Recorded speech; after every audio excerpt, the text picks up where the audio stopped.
ગુજરાતની અંદર વારંવાર અતિવૃષ્ટિ અને ખાસ કરીને દરિયાકાંઠે વાવાઝોડા ટકરાવાની ઘટના ખૂબ ચિંતાજનક વધી ગઈ છે।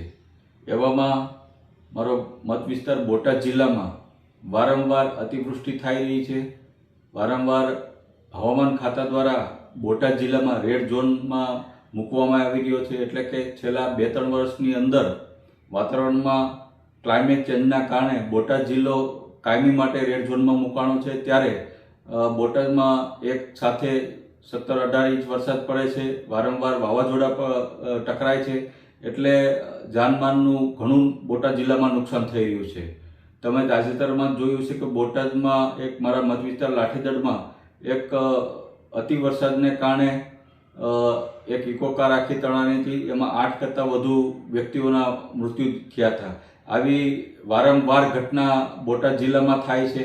એટલે આજે માનનીય મુખ્યમંત્રીશ્રીને રૂબરૂ મળી એક લેખિત રજૂઆત કરી છે કે ભાઈ બોટાદ જિલ્લામાં કાયમીપણે એક એનડીઆરએફની ટીમ અમને કાયમી ધોરણે આપવામાં આવે, જેથી કરીને અમારા બોટાદ જિલ્લાના જે વ્યક્તિઓ જે છે એના સમયસર અમે એ ટીમને પહોંચાડી અને એના જીવ બચાવી શકવી અને આવી જે કુદરતી આપત્તિ છે એની સામે અમે લડી શકીએ। એટલે આજે માનનીય મુખ્યમંત્રીશ્રીને મેં વિનંતી કરી છે કે ભાઈ અમને તાત્કાલિક ધોરણે કાયમી એક એનડીઆરએફ અથવા એસડીઆરએફની ટીમ આપવામાં આવે।